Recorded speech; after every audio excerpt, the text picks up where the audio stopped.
दुर्योधन का सेना सहित वन में जाकर गौओं की देखभाल करना और उसके सैनिकों एवं गंधर्वों में परस्पर कटु संवाद। अध्याय 240। वैशंपायन जी कहते हैं, जन्मेजय, तदनंतर राजा दुर्योधन जहां तहां वन में पड़ाव डालता हुआ उन घोषों गौशालाओं के पास पहुंच गया और वहां उसने अपनी छावनी डाली। उसके साथ गए हुए लोगों को भी उस सर्वगुण संपन्न रमणीय सुपरिचित सजल तथा सघन वृक्षावलियों से युक्त प्रदेश में अपने डेरे डाल दिए। इसी प्रकार दुर्योधन के डेरे के पास ही कर्ण, शकुनी तथा दुशासन आदि सब भाइयों के लिए पृथक पृथक बहुत से खेमे पड़ गए। रहने की व्यवस्था ठीक हो जाने पर राजा दुर्योधन ने अपनी सैकड़ों एवं हजारों गौओं का निरीक्षण करना आरंभ किया। उन सब पर संख्या और निगरानी डलवा दी। फिर बछड़ों पर भी संख्या निगरानी डलवाई और उनमें से जो नाथने योग्य थे उन सब की गणना कराकर उन पर पहचान डाल दी। जिन गौओं के बछड़े बहुत छोटे थे उनकी भी अलग गणना करवाई। इस प्रकार जांच पड़ताल का काम पूरा करके पूर्वनंदन दुर्योधन ने 3 साल के बछड़ों की पृथक गणना करवाई और स्मरण के लिए सब कुछ लिखकर वह वही प्रसन्नता के साथ ग्वालों से घिरकर उस वन में विहार करने लगा।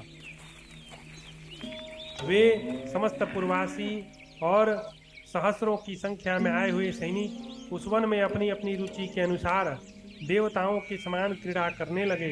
तदनंतर नृत्य और वादन की कला में कुशल कुछ गवैये तोप था गहने कपड़ों से सजी हुई उनकी कन्याएं दुर्योधन के समीप आईं। अपनी स्त्रियों के साथ राजा दुर्योधन उनको देखकर बहुत प्रसन्न हुआ और उन्हें बहुत सा धन दिया था।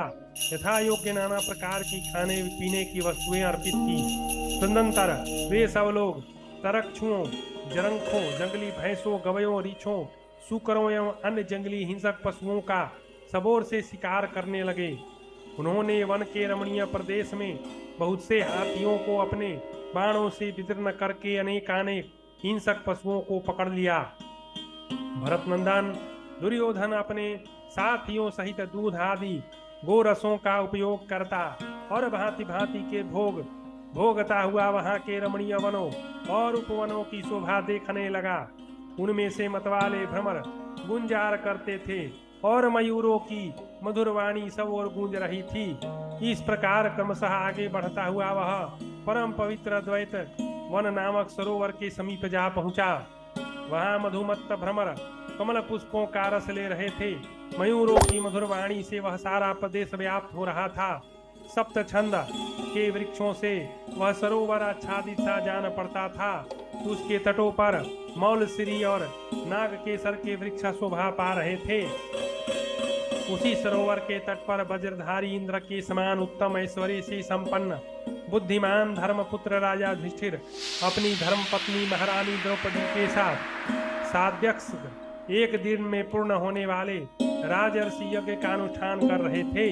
कुरुश्रेष्ठ जन्मेजय, उस यज्ञ में उनके साथ बहुत से विद्वान वनवासी ब्राह्मण भी थे।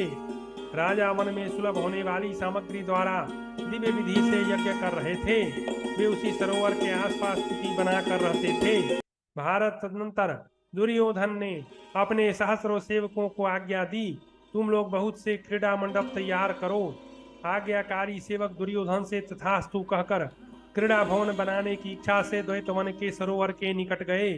दुर्योधन का सेना नायक द्वैतवन सरोवर के अत्यंत निकट तक पहुंच गया था। उस वन के द्वार पर पैर रखते ही उसको गंधर्वों ने रोक दिया। राजन, वहां गंधर्वराज चित्रसेन पहले से ही अपने सेवक गणों के साथ कुबेर भवन से आए हुए थे। वे उन दिनों अप्सराओं तथा देव कुमारों के साथ विभिन्न स्थानों में भ्रमण करते थे। उन्होंने स्वयं ही क्रीड़ा विहार के लिए उस सरोवर को सब ओर से घेर लिया था। राजन, उस सरोवर को गंधर्वराज ने घेर रखा है। यह देखकर वे राजसेवक जहां राजा दुर्योधन था वहां लौट गए। जन्मेजय, अपने सेवकों का कथन सुनकर राजा दुर्योधन ने युद्ध के लिए उन्मत्त रहने वाले सैनिकों को यह आदेश देकर भेजा कि गंधर्वों को वहां से मार भगाओ। राजा का यह आदेश सुनकर उसकी सेना के नायक द्वैतवन सरोवर के समीप जाकर गंधर्वों से इस प्रकार बोले। गंधर्वों, महाराज धृतराष्ट्र के बलवान पुत्र राजा दुर्योधन यहाँ विहार करने की इच्छा से पधार रहे हैं। तुम लोग उनके लिए स्थान खाली करके दूर चले जाओ। राजन, उनके ऐसा कहने पर गंधर्व जोर जोर से हंसने लगे और उन राजसेवकों को उत्तर देते हुए उनसे इस प्रकार कठोर वाणी में बोले। तुम्हारा राजा दुर्योधन बड़ा मूर्ख है, उसे तनिक भी चेत नहीं है, क्योंकि वह हम देवलोकवासी गंधर्वों को भी बनिए के समान समझकर इस प्रकार आज्ञा दे रहा है। तुम लोगों की बुद्धि भी मारी गई है। इसमें संदेह नहीं कि तुम सबके सब मरना चाहते हो, अभी तो उस दुर्योधन के कहने से तुम इस प्रकार हमसे विचारहीन होकर बातें कर रहे हो। या तो तुम सब लोग तुरंत ही लौट जाओ, यहाँ तुम्हारा राजा दुर्योधन रहता है, या यदि ऐसा नहीं करना है तो अभी धर्मराज के नगर यमलोक की राह लो। गंधर्वों के ऐसा कहने पर राजा के सेना नायक योद्धा वहीं भाग गए जहाँ धृतराष्ट्र पुत्र राजा दुर्योधन विराजमान था। कौरवों का गंधर्वों के साथ युद्ध और कर्ण की भयानक पराजय। अध्याय 41। वैशंपायन जी कहते हैं, महाराज तदनंतर वे सब लोग एक साथ गुरुराज दुर्योधन के पास गए और गंधर्वों ने राजा से कहने के लिए जो जो बातें कही थी उन्हें कह सुनाया। भारत, गंधर्वों द्वारा अपनी सेना के रोक दिए जाने पर प्रतापी राजा दुर्योधन ने अमरस में भरकर समस्त सैनिकों से कहा, अरे यदि समस्त देवताओं के साथ इंद्र भी यहाँ आकर क्रीड़ा करते हो तो भी वे मेरा अप्रिय करने वाले हैं। तुम लोग इन सब पापात्माओं को दंड दो। दुर्योधन की यह बात सुनकर महाबली कौरव और उनके सहस्रों योद्धा सब के सब युद्ध के लिए कमर कसकर तैयार हो गए। तर वे अपने महान सिंहनाद से दसों दिशाओं को गुंजाते हुए उन समस्त गंधर्वों को रौंद कर बलपूर्वक द्वैतवन में घुस गए। राजन, उस समय दूसरे दूसरे गंधर्वों ने शांतिपूर्ण वचनों द्वारा ही कौरव सैनिकों को रोका। रोकने पर भी उन गंधर्वों की अवहेलना करके वे समस्त सैनिक उस महान वन के भीतर प्रविष्ट हो गए। जब राजा दुर्योधन सहित समस्त कौरव वाणी द्वारा मना करने पर न रुके, तब आकाश में विचरने वाले उन सभी गंधर्वों ने राजा चित्रसेन से यह सारा समाचार निवेदन किया। यह सुनकर गंधर्वराज चित्रसेन को बड़ा अमर्ष हुआ। उन्होंने कौरवों को लक्ष्य करके समस्त गंधर्वों को आज्ञा दी, अरे इन दुष्टों का दमन करो। भारत, चित्रसेन की आज्ञा पाते ही सब गंधर्व अस्त्र शस्त्र लेकर कौरवों की ओर दौड़े।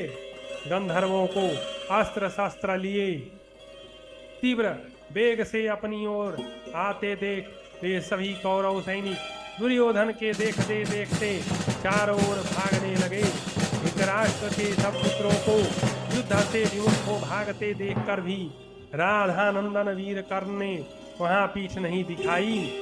गंधर्वों की उस विशाल सेना को अपनी ओर आती देख कर्ण ने भारी बाण वर्षा करके उसे आगे बढ़ने से रोक दिया।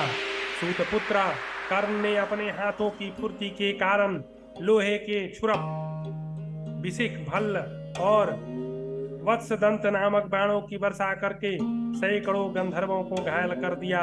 गंधर्वों के मस्तक काट कर गिराते हुए महारथी कर्ण ने चित्रसेन की सारी सेना को छिन्न भिन्न कर डाला।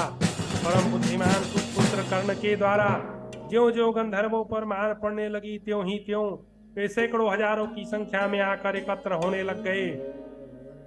इस प्रकार चित्रसेन के अत्यंत वेगशाली सैनिकों के आने से क्षण भर में वहां की सारी पृथ्वी गंधर्वमयी हो गई। तदनंतर राजा दुर्योधन, सुबल पुत्र शकुनी, दुशासन, विकंठा, अन्य जो धृतराष्ट्र पुत्र वहां आए थे उन सब ने गरुड़ के समान भयंकर शब्द करने वाले रथों पर आरूढ़ हो गंधर्वों की उस सेना का संहार आरंभ किया। उन्होंने कर्ण को आगे करके पुनः बड़े वेग से गंधर्वों का सामना किया। उनके साथ रथों का विशाल समूह था। वे रथों को विचित्र गतियों से चलाते हुए कर्ण की रक्षा करने और गंधर्वों पर बाण बरसाने लगे। तत्पश्चात सारे गंधर्व संगठित हो कौरवों के साथ भिड़ गए। उस समय उनमें घमासान युद्ध होने लगा जो रोंगटे खड़े कर देने वाला था। तदनंतर कौरवों के बाणों से पीड़ित हो गंधर्व कुछ ढीले पड़ने लग गए और उन्हें कष्ट पाते देख कौरव योद्धा जोर जोर से गरजने लगे। गंधर्वों को भयभीत देखकर गंधर्वराज चित्रसेन को बड़ा क्रोध हुआ। वे शत्रुओं के वध का संकल्प लेकर अपने आसन से उछल पड़े। वे युद्ध की विचित्र पद्धतियों के ज्ञाता थे। उन्होंने मायामय अस्त्र का आश्रय लेकर युद्ध आरंभ किया। चित्रसेन की उस माया से समस्त कौरवों पर मोह छा गया। भारत उस समय दुर्योधन का एक एक सैनिक 10-10 गंधर्वों के साथ लोहा ले रहा था। राजन तदनंतर गंधर्वों की विशाल सेना से पीड़ित हो गए सभी योद्धा जो पहले जीतने का हौसला रखते थे भयभीत हो युद्ध स्थल से भाग खड़े हुए। जन्मेजय जब कौरवों के सभी सैनिक युद्ध छोड़कर भागने लगे उस समय भी सूर्यपुत्र कर्ण पर्वत की भांति अविचल भाव से उस युद्ध भूमि में डटा रहा। दुर्योधन कर्ण सुबल पुत्र शकुनी ये उस समरांगण में यद्यपि बहुत घायल हो गए थे तथापि गंधर्वों से युद्ध करते रहे। इस पर भी सभी गंधर्व एक साथ संगठित हो कर्ण को मार डालने की इच्छा से 100-100 तथा 1000-1000 का दल बांधकर रणभूमि में कर्ण के ऊपर टूट पड़े। उन महाबली वीरों ने पुत्र कर्ण के वध की इच्छा रखकर उसके ऊपर चारों ओर से तलवार पाटी शूल और गदाओं द्वारा प्रहार आरंभ किया। किन्होंने उनके रथ का जुआ काट दिया, दूसरों ने ध्वजा काट कर गिरा दी, कुछ लोगों ने ईसा दंड के टुकड़े टुकड़े कर दिए, कुछ गंधर्वों ने कर्ण के घोड़ों को यमलोक पहुंचा दिया तथा दूसरों ने सारथी को मार गिराया। किसी एक ने छत्र, दूसरे ने बरूथ और अन्य सैनिकों ने रथ के बंधन काट डाले। गंधर्वों की संख्या 1000 थी। उन्होंने कर्ण के रथ को तिल तिल करके काट दिया। तब सूर्यपुत्र कर्ण हाथ में तलवार ढाल लिए अपने रथ से कूद पड़ा और विकर्ण के रथ पर बैठकर अपने प्राण बचाने के लिए उसके घोड़ों को जोर जोर से हाँकने लगा और रथ स्थल से गंधर्वों द्वारा दुर्योधन आदि की पराजय और उनका अपहरण। वैशंपायन जी कहते हैं महाराज गंधर्वों ने जब महारथी कर्ण को भगा दिया तब दुर्योधन के देखते देखते उनकी सारी सेना भाग चली। धृतराष्ट्र के सभी पुत्रों को युद्ध से पीठ दिखाकर भागते देखकर भी राजा दुर्योधन स्वयं वहीं डटा रहा, उसने पीठ नहीं दिखाई। गंधर्वों की उस विशाल सेना को अपनी ओर आती देख शत्रुओं का दमन करने वाले वीर दुर्योधन ने उस पर बाणों की बड़ी भारी वर्षा आरंभ कर दी, परंतु गंधर्वों ने उस बाण वर्षा की कुछ भी परवाह नहीं की। उन्होंने दुर्योधन को मार डालने की इच्छा से उसके रथ को चारों ओर से घेर लिया और उसके युग ईसा दंड बरूच ध्वजा सारथी घोड़ों 3 वेणु दंड वाले छत्र तल्प को बाणों द्वारा तिल तिल करके काट डाला। उस समय दुर्योधन रथहीन होकर धरती पर गिर पड़ा। यह देख महाबाहु चित्रसेन ने झटपट जाकर उसे जीते जी बंदी बना लिया। राजेंद्र दुर्योधन के कैद हो जाने पर गंधर्वों ने रथ पर बैठे हुए दुशासन को भी सब ओर से घेर कर पकड़ लिया। अन्य कितने ही गंधर्व धृतराष्ट्र के पुत्र चित्रसेन और विभिन्न सती को बंदी बनाकर ले गए। कुछ अन्य गंधर्वों ने विंद और उन्विंद को तथा राजकुल की समस्त महिलाओं को भी अपने अधिकार में ले लिया। गंधर्वों ने दुर्योधन की सारी सेना को मार भगाया। वह सेना था उसके वे सैनिक जो पहले से ही मैदान छोड़कर भाग गए, सब एक साथ पांडवों की शरण में गए। गंधर्व जब राजा दुर्योधन को बंदी बनाकर ले जाने लगे, उस समय छकड़े रसद की दुकान, वेशभूषा, सवारी ढोने तथा कंधों पर जुआ रखकर चलने में समर्थ बैल आदि सब उपकरणों को साथ ले कौरव सैनिक पांडवों की शरण में गए। सैनिक बोले, कुंती कुमारों, हमारे प्रियदर्शी महाबाहु महाबली धृतराष्ट्र कुमार राजा दुर्योधन को गंधर्व बांध कर लिए जाते हैं। आप लोग उनकी रक्षा के लिए दौड़िए महाराज। वे दुशासन, दुर्विसहा, दुर्मुख, दुर्जय तथा कुरुकुल की सब स्त्रियों को भी कैद कर लिए जा रहे हैं। राजा को हृदय से चाहने वाले दुर्योधन के सब मंत्री आर्त एवं दीन होकर उपयुक्त बातें जोर जोर से कहते हुए युधिष्ठिर के समीप गए। दुर्योधन के उन बूढ़े मंत्रियों को इस प्रकार दीन एवं दुखी होकर युधिष्ठिर से सहायता की भीख मांगते देख भीमसेन ने कहा, हमें हाथी घोड़ों आदि के द्वारा बहुत प्रयत्न करके कमर कसकर जो काम करना चाहिए था उसे गंधर्वों ने ही पूरा कर दिया। ये कौरव कुछ और ही करना चाहते थे, परंतु इन्हें उल्टा परिणाम देखना पड़ा। कपट दूत खेलने वाले राजा दुर्योधन का यह दुर्मंत्र पूर्ण षड्यंत्र था जो सफल न हो सका। हमने सुना है जो लोग असमर्थ पुरुषों से द्वेष करते हैं उन्हें दूसरे ही लोग नीचा दिखा देते हैं। गंधर्वों ने आज अलौकिक पराक्रम करके हमारी सुनी हुई बात को प्रत्यक्ष कर दिखाया। सौभाग्य की बात है कि संसार में कोई ऐसा भी पुरुष है जो हम लोगों के लिए प्रिय एवं हित साधन में लगा हुआ है। उसने हम लोगों का भार उतार दिया और हमें बैठे ही बैठे सुख पहुंचाया। हम सर्दी गर्मी हवा का कष्ट सहते हैं, तपस्या से दुर्बल हो गए हैं और विषम परिस्थिति में पड़े हैं, तो भी वह दुर्बुद्धि दुर्योधन जो इस समय राजगद्दी पर बैठकर मौज उड़ा रहा है, हमें इस दुर्दशा में देखने की इच्छा रखता है। उस पापाचारी दुरात्मा कौरवों के स्वभाव का जो लोग अनुसरण करते हैं वे भी अपनी पराजय देखते हैं।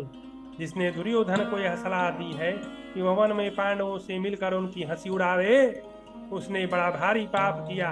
कुंती के पुत्र कभी क्रूरतापूर्ण बर्ताव नहीं करते। मैं बात आप लोगों के सामने कह रहा हूँ। कुंती नंदन भीमसेन को इस प्रकार विकृत स्वर में बात करते देख राजा युधिष्ठिर ने कहा, भैया, यह कड़वी बातें कहने का समय बिल्कुल नहीं है। इस प्रकार श्री महाभारत वन पर्व के अंतर्गत घोष यात्रा पर्व में दुर्योधन आदि का अपहरण विषयक 242वां अध्याय पूरा हुआ।